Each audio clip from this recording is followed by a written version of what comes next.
ठीक है। चलिए बात करते हैं अब कि कहीं भी कोई केमिकल रिएक्शन हो रही है, हम बिना ये जाने कि कोई नया सब्सटेंस बना है, ये हमें नहीं मालूम है। जैसे हमने बताया ना कि कहीं भी केमिकल रिएक्शन हो रहा है तो वहाँ पे कुछ ना कुछ नया बनेगा, लेकिन हमें नहीं मालूम है कि कोई चीज़ नई बनी या कोई नया सब्सटेंस बना। तो इसके बिना जाने और क्या-क्या चीज़ें हैं जिसको देख कर के हम पता लगा सकते हैं कि कहीं पर केमिकल रिएक्शन हुआ है, ठीक ना? तो उसमें 5 चीज़ें हैं जिसमें से पहली चीज़ है कि गैस का इवॉल्व होना, ठीक ना? अगर 2 सब्सटेंस आपस में एक दूसरे के साथ रिएक्ट कर रहे हैं, ठीक ना? और कोई चीज़ नई बन रही है या नहीं बन रही है, ये हमको मालूम ही नहीं है। लेकिन वो दोनों आपस में रिएक्ट करके अगर कोई गैस इवॉल्व किए, अगर कोई गैस निकाले, इसका मतलब सीधा-सीधा है कि वो दोनों आपस में रिएक्ट किए हैं और गैस निकला वहाँ से, इसका मतलब वहाँ पे केमिकल रिएक्शन हुआ है, ठीक ना?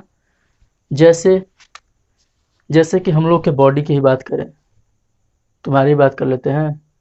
अगर तुम्हारे बॉडी से गैस निकल रहा है, अगर कहीं तुमने लीकेज कर दिया, तो इसका मतलब तुम्हारे बॉडी में कहीं न कहीं कोई केमिकल रिएक्शन हुआ है।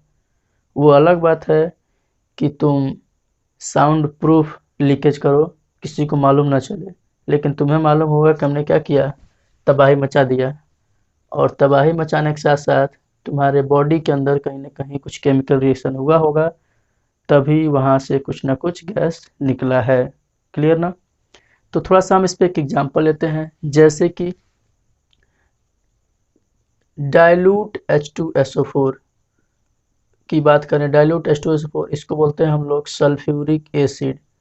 इसमें बहुत सारे ऐसे नाम आएंगे जो आप लोग पहली बार सुन रहे होंगे, तो सारे नाम लर्न करने के लिए तैयार रहिएगा आप लोग, ठीक ना? इसमें कोई बहुत बड़ा वो नहीं है कि ये कैसे हम लोग याद करेंगे, आपको याद करना है। जैसे आपने जैसे आप लोग इंग्लिश में याद करते हैं मीनिंग्स, वैसे ही इनके फार्मूलों को याद करना पड़ेगा आप लोग को, ठीक ना? तो H2SO4 को बोलते हैं sulphuric acid. Dilute sulphuric acid का मतलब ये होता है कि यहाँ पे वाटर थोड़ा सा ज़्यादा है, सल्फ्यूरिक एसिड कम है, ठीक ना? तो डाइल्यूट सल्फ्यूरिक एसिड में अगर हमने जिंक जिंक मेटल को ऐड कर दिया, ठीक ना?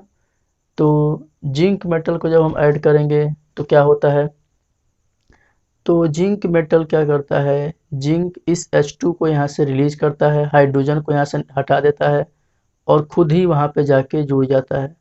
तो ये कन्वर्ट हो जाता है ZnSO4। अब इसको बोलते हैं हम लोग जिंक सल्फेट, ठीक है? और ये जो हाइड्रोजन है H2, अब ये हाइड्रोजन गैस के फॉर्म में यहाँ से रिलीज हो जाता है, मतलब यहाँ से क्या निकला, गैस निकला। तो हमने अभी बताया है कि अगर दो सब्सटेंस आपस में रिएक्ट करके गैस रिलीज कर रहे हैं तो इसका मतलब वहाँ पे केमिकल रिएक्शन हुआ होगा। क्लियर है? तो अगर कहीं पर भी गैस निकले तो इसका मतलब समझ जाना है क्या चीज़, कि वहाँ पे केमिकल रिएक्शन हुआ है। ठीक है? तो ये एग्जाम्पल, ठीक ना, क्लियर होगा। अगला बात करते हैं चेंज इन कलर, कि अगर दो सब्सटेंस आपस में रिएक्ट करते हैं और रिएक्ट करने से पहले, जैसे एक सब्सटेंस दूसरा सब्सटेंस, इन दोनों का कलर अपना अपना कुछ ना है, लेकिन जैसे ही इन दोनों को हमने आपस में मिलाया या आपस में साथ में रखा तो तुरंत अपना कलर ये चेंज कर दिए। इसका मतलब इनका कलर चेंज हुआ, तो ये कुछ ना कुछ केमिकल रिएक्शन शो किए होंगे, ठीक ना? अब ये कोई चीज़, क्या कोई नई चीज़ बना रहे हैं नहीं बना रहा है, ये अलग मैटर है, लेकिन अगर इनका कलर चेंज हुआ तो इसका मतलब यहाँ पे केमिकल रिएक्शन हुआ है, ठीक ना? जैसे अगर रियल लाइफ की बात करें हम लोग, जैसे मान लेते हैं एक कोई बंदा है, मान लो तुम ही खड़े हो कहीं कहीं कॉर्नर में तुम खड़े हो, और एक तुम्हारा दुश्मन जो कि कहीं दूर खड़ा है, और वो तुम्हें से दूर से ही तुम्हें कुछ ऐसा बोल रहा है जो तुम्हें पसंद नहीं है। हो सकता है तुम्हारा सेकेंडरी नाम, और वो नाम सिर्फ वो जानता है और तुम जानते हो और तुम्हारे जो दोस्त हैं वो जान रहे हैं। बिल्कुल वो नाम तुम्हें पसंद नहीं है, फिर भी वो क्या कर रहा है, दूर से ही, ओए इधर आ। अब नाम अपने हिसाब से सोच लेना क्या हो सकता है। तो अगर मान लेते हैं वो नाम से चिढ़ाता है या कुछ भी ऐसा एक्टिविटी करता है जिससे तुम्हें अच्छा नहीं लग रहा है, तुम मना करते हो भाई मान जा, एक बार मान जा, दो बार मान जा, और वो चिढ़ाया जा रहा है, मान ही नहीं रहा है। और एक टाइम आएगा कि वो एक्शन कर रहा है और तुम उसका रिएक्शन कर दोगे। कैसे? तो वो चिढ़ाया जा रहा है, तुम्हारा पारा बढ़ रहा है, और तुमने एक टाइम आया कि वहीं पड़ी हुई ईंट को उठाया और उससे खोपड़ी खोल दिया। मीन्स अब क्या होगा, जब उसका खोपड़ी खुला तो ब्लड आएगा और पूरा रेड रेड हो जाएगा उसकी बॉडी। अरे बॉडी नहीं तो खोपड़ी तो रेड हो ही जाएगा। तो क्या हुआ वहाँ पे, कलर चेंज हुआ कि नहीं? हो गया होगा, कलर चेंज हुआ। मीन्स यहाँ पर दो लोग एक दूसरे के साथ रिएक्ट किए जिसके वजह से कलर चेंज हो गया। ठीक ना? बिल्कुल कुछ इसी तरह का चीज़ें यहाँ पे भी होता है। दो सब्सटेंस जब हम लेते हैं तो वो आपस में कुछ रिएक्शन करते हैं, और रिएक्शन करने के बाद अगर उनका कलर चेंज हो जाता है तो इसका मतलब उस वहाँ पे एक केमिकल रिएक्शन हुई होगी। ठीक ना? तो सिंपल सी बात, थोड़ा सा एक एग्जांपल इसमें भी लेते हैं। जैसे कि अगर हम ले लेते हैं पोटेशियम परमैंगनेट। क्या बोला? Potassium permanganate. इसका फार्मूला होता है KMnO4। ठीक है? पोटेशियम परमैंगनेट जो कि पर्पल कलर का होता है। कैसा होता है? पर्पल कलर का। जब हम पोटेशियम परमैंगनेट को सिट्रिक एसिड के साथ रिएक्शन कराते हैं या पोटेशियम परमैंगनेट में सिट्रिक एसिड ऐड कर देते हैं। सिट्रिक एसिड क्या होता है? तो ये सिट्रिक एसिड लेमन लेमन में पाया जाता है, या कह सकते हैं हम लोग, क्या नाम है, नींबू। नींबू जो होता है उसमें सिट्रिक एसिड प्रेजेंट होता है। ठीक ना? तो हम पोटेशियम परमैंगनेट में अगर हम नींबू के 2-4 बूंदे निचोड़ दें तो भी सिट्रिक एसिड उसमें आ जाएगा। तो इसका कलर अभी पर्पल है, लेकिन जैसे ही ये सिट्रिक एसिड के साथ रिएक्ट करता है तो ये कलरलेस हो जाता है। क्या होता है? कलरलेस होता है। इसका मतलब ये दोनों आपस में रिएक्ट किए होंगे और किसी नई चीज़ को बनाए होंगे, और जो जो भी नई चीज़ बनी होगी वो कैसी होगी? कलरलेस होगी। मतलब यहाँ पे क्या हुआ है? केमिकल रिएक्शन हुआ है। क्लियर ना? तो ठीक है, आइए बात करते हैं अपने नेक्स्ट कैरेक्टर के बारे में कि केमिकल रिएक्शन और क्या चीज़ें शो करता है। अगर कहीं पे केमिकल रिएक्शन हो रहा है तो इसका मतलब चेंज इन टेम्परेचर भी होगा। अगर दो सब्सटेंस आपस में रिएक्ट करते हैं तो वहाँ पे टेम्परेचर या तो बढ़ता है या तो घटता है। तो उस केस में अगर हमें चेक करना है कि कहीं केमिकल रिएक्शन हो रहा है या नहीं, तो हमें सिंपली टेम्परेचर का इंक्रीज होना या डिक्रीज होना भी चेक कर सकते हैं। जैसे कि अगर हम कैल्शियम ऑक्साइड को लें, जिसको कि हम लोग, जो चूना होता है ड्राई चूने को कह सकते हैं, जो कैल्शियम ऑक्साइड है जिसका कॉमन नेम जो है वो है क्विक लाइम। कैल्शियम ऑक्साइड इसका केमिकल नेम है, और जो कॉमन नेम है वो है क्विक लाइम। ठीक है? जब हम कैल्शियम ऑक्साइड को वाटर में ऐड करते हैं तो जैसे ही वाटर में ऐड करते हैं ये कैल्शियम ऑक्साइड इस वाटर के साथ रिएक्ट करके बनाता है कैल्शियम हाइड्रोक्साइड। ठीक ना? जिसका कॉमन नेम होता है स्लैक्ड लाइम। ठीक है? और यहाँ पे हीट रिलीज होती है, और इसी हीट के वजह से यहाँ का इस वाटर का जो टेम्परेचर है वो बढ़ता है। ठीक ना? तो अगर कहीं पर टेम्परेचर इंक्रीज हो रहा है दो सब्सटेंस के आपस में इंटरेक्ट होने की वजह से, या टेम्परेचर डिक्रीज होता है, तो भी हम वहाँ कहेंगे कि केमिकल रिएक्शन हुआ है। ठीक है? तो अब ठीक है, नेक्स्ट बात करते हैं चेंज इन फिजिकल स्टेट। इसका मतलब क्या है कि जब दो सब्सटेंस आपस में रिएक्ट करते हैं और रिएक्ट करने पे अगर किसी एक सब्सटेंस का फिजिकल स्टेट चेंज हो जाए तो इसका मतलब वहाँ पे केमिकल रिएक्शन हुआ है। और फिजिकल स्टेट चेंज होने के साथ साथ वो अपने ओरिजिनल फॉर्म में या अपने पुराने स्टेट में वापस ना आ पाए, तभी हम केमिकल रिएक्शन बोलेंगे। ठीक ना? जैसे कि कैम्फर सब लोग को मालूम होगा कपूर के बारे में। कैम्फर का जब हम लोग कंबस्चन करते हैं, मतलब जब हम इसे जलाते हैं, तो जलाएंगे तो किसके साथ रिएक्ट करेगा, सबको मालूम होगा ऑक्सीजन के साथ रिएक्ट करेगा। तो जब हम कैम्फर को जलाते हैं तो ये गैस बन के यहाँ से रिलीज हो जाता है। मीन्स यहाँ पर ये कैसे था, अभी सॉलिड स्टेट में था, और यहाँ पे ये कैसे हो जाता है, तो गैस स्टेट में जाता है। देख रहे हो, सॉलिड से डायरेक्ट गैस में कन्वर्ट हो गया। और ये 9th में पढ़ा होगा कि कोई सब्सटेंस अगर सॉलिड से डायरेक्ट गैस में कन्वर्ट हो जाता है तो उसको बोलते हैं सबलाइम कंपाउंड या सबलाइम सब्सटेंस, और इस प्रोसेस को बोलते हैं सब्लिमेशन। याद आ रहा है? चलो याद आता है तो ठीक है, नहीं तो गजनी तो तुम है ही हो, 15 मिनट में भूल जाओगे। चलो देखते हैं आगे।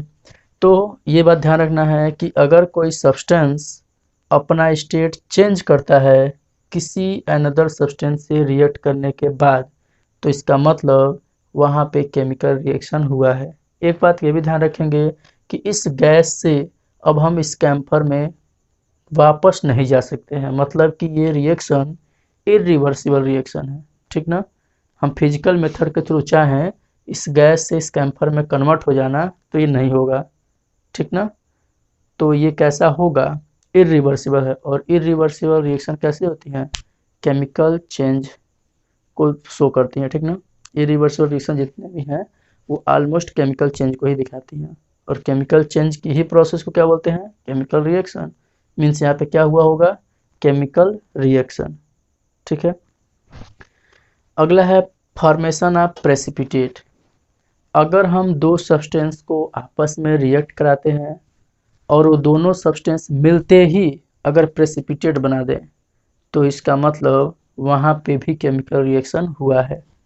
प्रेसिपिटेट बनाने का मतलब क्या होता है, जैसे कि अगर हम एक गिलास पानी ले लें और 1 चम्मच सैंड ले लें, धूल ले लें, अगर इन दोनों को मिला दें और लगे सेक करने, तो कुछ देर बाद सैंड नीचे बैठ जाता है। तो ये नीचे जो बैठ रहा है यही एक तरह से कह सकते हो प्रेसिपिटेट है।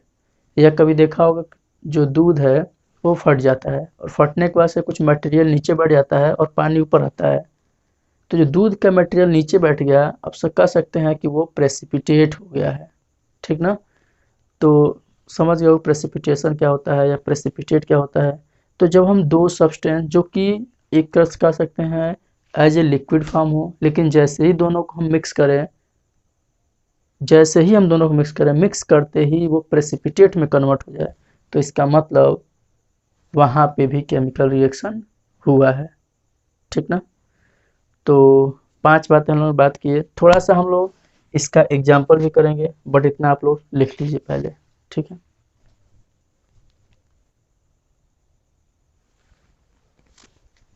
हो गया हो तो इसका मैं एग्जाम्पल ऊपर लिखता हूँ। क्या क्या बताया गया,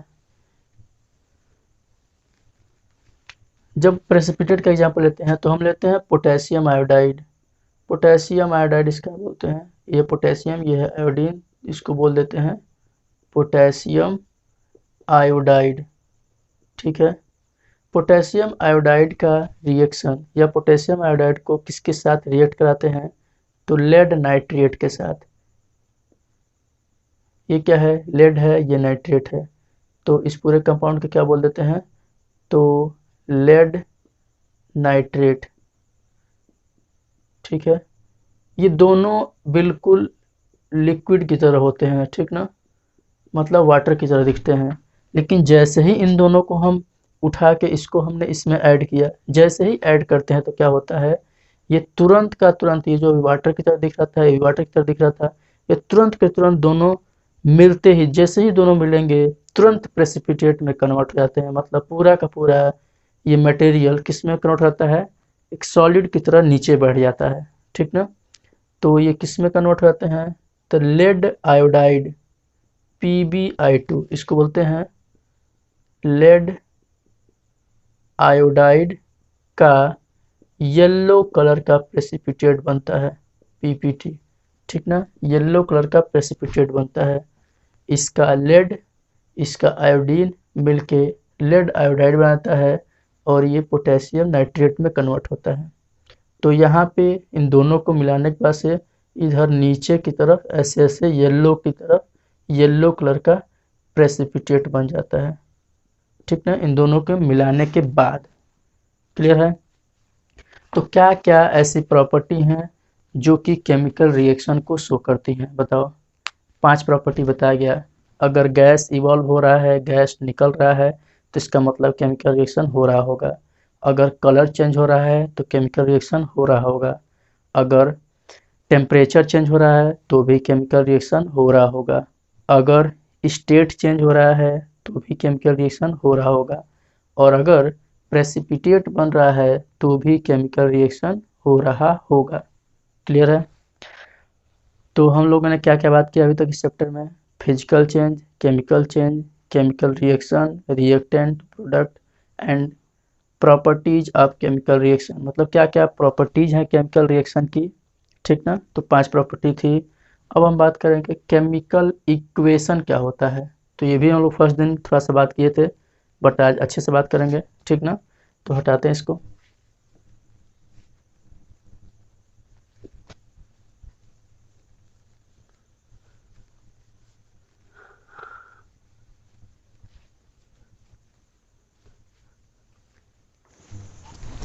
ठीक है, तो अब बात करेंगे हम लोग केमिकल इक्वेशन के बारे में। केमिकल इक्वेशन क्या होता है?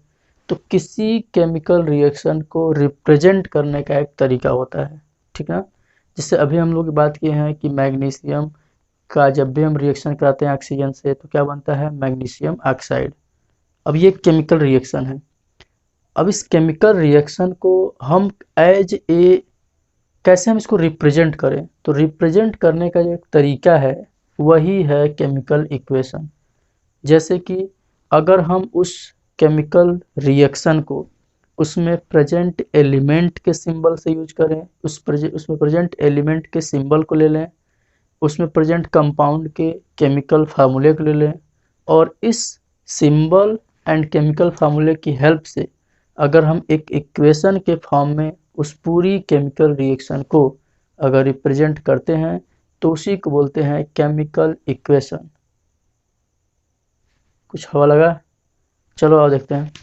जैसे हमने अभी बताया है कि एक मैग्नीशियम के रिबन को, मैग्नीशियम का जो रिबन होता है या कह सकते हैं मैग्नीशियम को जब हम जलाते हैं ऑक्सीजन के साथ तो ये कन्वर्ट होता है मैग्नीशियम ऑक्साइड में।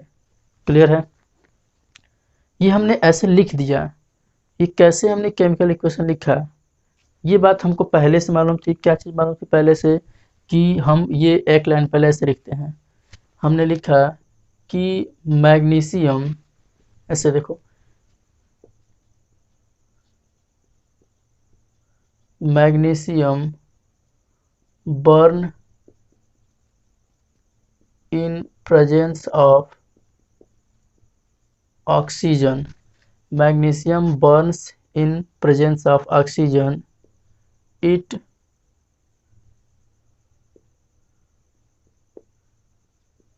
converted into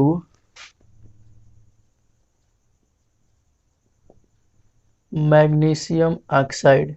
ये बात हमको पहले से मालूम थी कि हम मैग्नीशियम को जब जलाते हैं ऑक्सीजन के प्रेजेंस में तो ये कन्वर्ट हो जाता है मैग्नीशियम ऑक्साइड में। ये बात मालूम है ना। तो हम थोड़ा सा इसको वर्ड के फॉर्म में रिप्रेजेंट करते हैं। कैसे कैसे? तो हमें मालूम है कि मैग्नीशियम रिएक्ट किया है किसके साथ? ऑक्सीजन के साथ। और ये क्या बनाया है? तो मैग्नीशियम ऑक्साइड बनाया है, ठीक है। ये जो हमने केमिकल इक्वेशन लिखी, ये केमिकल इक्वेशन नहीं है, ये कह सकते हैं तो ये वर्ड का रिप्रेजेंटेशन है, ठीक ना। कैसे क्या है? ये वर्ड के थ्रू हमने इस केमिकल रिएक्शन को रिप्रेजेंट किया। ये केमिकल रिएक्शन है।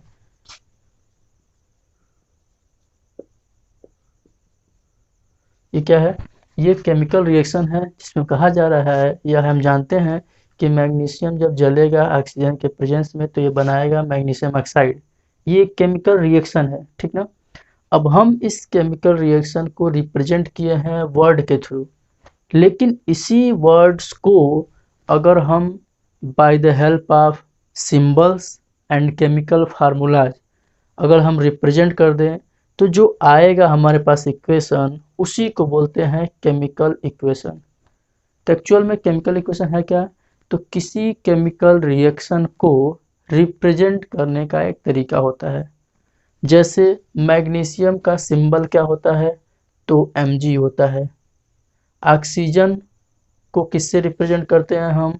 तो O2 से रिप्रेजेंट करते हैं, ठीक ना। अब हमारे पास क्या है? तो मैग्नीशियम ऑक्साइड। तो मैग्नीशियम ऑक्साइड एक कंपाउंड है और इसका केमिकल फार्मूला क्या होता है? तो MgO होता है। तो हमने कहा है ना कि अगर एलिमेंट्स को उसके सिंबल के थ्रू और कंपाउंड को उसके केमिकल फार्मूले के थ्रू अगर हम रिप्रेजेंट कर दें तो जो भी हमारे पास इक्वेशन आएगा इसी को बोलते हैं केमिकल इक्वेशन। ये क्या हो गया? अब इसको बोलेंगे हम लोग केमिकल इक्वेशन, ठीक है। इस एरो के लेफ्ट साइड जितनी चीज़ें लिखी हैं या जिनके हेल्प से नया सब्सटेंस बना है इनको बोलते हैं रिएक्टेंट, ठीक ना। और एरो के राइट साइड जो चीज़ लिखी है वो होती है प्रोडक्ट। क्लियर है? इतनी बातें समझ में आई? पहले बताओ, ठीक ना। तो रिएक्टेंट, प्रोडक्ट क्या होता है, कैसे हम केमिकल इक्वेशन को रिप्रेजेंट करते हैं? तो सिंपल से क्या करना है, कोई भी केमिकल रिएक्शन हो रही हो उसमें जितने भी एलिमेंट हैं उनको बाय सिंबल रिप्रेजेंट कर देना है और अगर कोई कंपाउंड है तो उसको केमिकल फार्मूले के थ्रू रिप्रेजेंट कर देना है, ठीक ना। तो वो किस में कन्वर्ट हो जाएगा? केमिकल इक्वेशन में। क्लियर है? अब इसमें एक चीज़ ये बोली जाती है कि कोई भी केमिकल इक्वेशन कब बैलेंस्ड फॉर्म में होता है और कब अनबैलेंस्ड फॉर्म में होता है, ठीक ना। सबसे ज़्यादा क्वेश्चन इस चैप्टर का बैलेंसिंग से ही पूछा जाएगा कि कैसे हम किसी केमिकल इक्वेशन को बैलेंस करेंगे, ठीक ना। तो थोड़ा सा देखेंगे कैसे हम चेक करेंगे कि कोई भी केमिकल इक्वेशन बैलेंस फॉर्म में है या नहीं है। तो इसके लिए क्या करना होगा, जो लेफ्ट साइड है एरो का, इस एरो से लेफ्ट साइड जो है उधर और जो राइट साइड है उधर, मतलब कि reactant side and product side, दोनों साइड नंबर ऑफ एटम्स को चेक करते हैं। जैसे इधर कौन कौन से एटम है, ये मैग्नीशियम एलिमेंट है, मैग्नीशियम का हमें दिख रहा है कि एक एटम है, ठीक है। ऑक्सीजन कितने हैं, तो इधर 2 हैं। ऑक्सीजन कितने एटम हैं, 2 हैं। इधर मैग्नीशियम के कितने एटम हैं, तो 1 है। ऑक्सीजन कितने एटम हैं, तो 1 है। क्या इस साइड मैग्नीशियम और मैग्नीशियम इस साइड सेम नंबर में है? तो इधर मैग्नीशियम 1 है, इधर भी मैग्नीशियम 1 है, मतलब मैग्नीशियम तो बराबर नंबर में है। ऑक्सीजन की बात करें तो ऑक्सीजन इधर 2 है, ऑक्सीजन के एटम लेफ्ट साइड या रिएक्टेंट साइड 2 हैं, प्रोडक्ट साइड 1 है, मतलब टोटल नंबर ऑफ एटम्स इधर जितने हैं उतने ही नंबर ऑफ एटम्स इधर नहीं है।